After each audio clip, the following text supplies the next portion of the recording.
All right. Good morning, everyone. Lisa Freed here, and welcome to Before My Morning Coffee. This is I forgot what episode. I think episode 36. I gotta see. So this morning, what a morning it's been already. So it is currently 10 after 6 my time.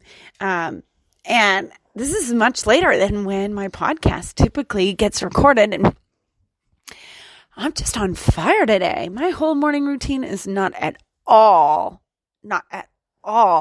what it typically is. And yet I'm loving it. I am loving it. Sometimes you just got to shake it up. If it is not making you feel woken up and alive and grateful to be here, then it's time for a shake up. Wake up, shake up. So last night, I was reading a book. I finally remembered. I finally paid attention to the book that I was reading, the title, and it's A Happy Pocket Full of Money. Don't ask me the author, though. That's just asking too much. And this is one of 3 books that I'm reading at a time, actually. And I love it. And it talks about time in different ways and all these things and quantum physics and a lot of it, my brain just feels kind of like mush while I read it. You ever read a book like that and you're like, wow, that's what my brain does, is kind of have this little meltdown.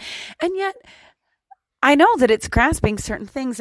And last night, one of the chapters was around goal setting and how to set goals differently and to look at goals differently, because a lot of times what we do is we set our goals and we put fixed timelines in place, and those dates show up and we determine how we feel about what those times and those goals in our life based on whether or not they were achieved within that time frame.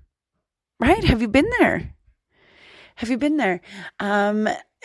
And sometimes we're disappointed if we haven't received or achieved the goals that we were aiming for by that time frame. And it can make our energy pretty darn funky. Or if we have achieved them, we still may not necessarily feel any better, because lo and behold, we weren't in the feeling state that we desired to feel when we achieved those goals. So when we did get those goals, we didn't even really notice them. Does this make sense? Anyway, so I read that part of the book last night, or some parts of that. And keep in mind, when I read things and my brain just magnetizes to other information similar to that I have already read in the past or received in the past in other forms, and it just all blends together. So if you read the book and you're like, that's not what I got from it at all, well, that wouldn't be a surprise to me. That's just how my brain likes to do things. So I read the book last night and I got a little excited, and I was like, I should be doing some goal setting. And then I was like, my daughter crawled into bed and she was like, can I just snuggle here? And of course I was like, yes, because she's almost 10. We know that these days of snuggling with the mama are limited. I'm not always going to be this cool, according to her. So I set the goal settings aside and snuggled in for the night. Now, this morning I wake up and I went back and I reread those chapters and just able to really sink into this goal setting thing. And you're like, can you please get to what's new around this goal setting thing? That's why I'm listening to you blather on this morning.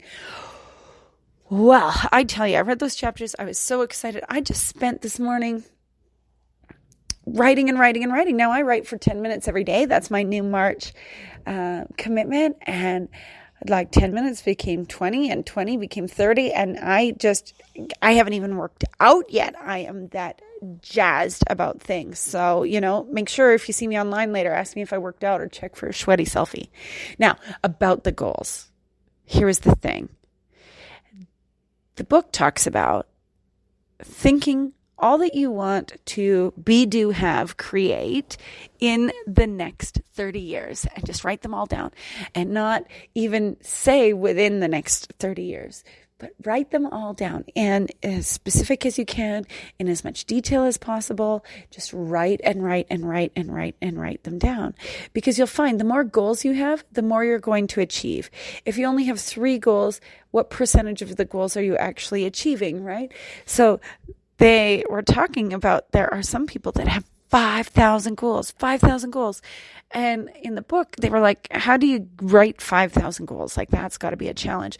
Well, it was all about, hey, 5,000 goals is actually everything in great detail. So have you ever wanted to go on an Alaskan cruise and take your parents with you? Well, that is so exciting. So the goal in booking it, the goal in surprising them, the goal in inviting them, the goal in like the flights to get there, the goal, like all those details can be like micro goals. And if there's a house that you're wanting, well, what are all the details? What are your neighbors like? What's your lawn like? What are some of the trees in the yard? All of these things are beautiful and part of this goal setting.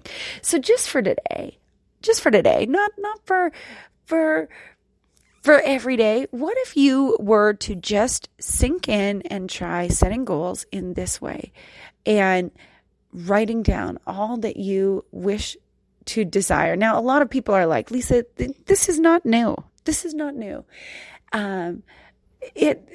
visualization. This is journaling. Yes, I get it. And sometimes we need to hear things with different words attached to them, with different energy attached to them, in order to see what is ours in it. Okay? What is ours in it? So I invite you to give this a try. And then let me know. Let me know what you thought. Maybe you loved it. Maybe you didn't. Maybe it uncovered a goal that you didn't even know that you had. I want to know about it. So let's carry on this conversation. Find me on Facebook, Lisa Fried Tea, or in my Facebook group, facebook.com/groups/rebel-hearted. That's for everyone determined to have it all their way. Yes. I'll be back again tomorrow, sending you so much love from my rebel heart to yours. Bye for now, everyone.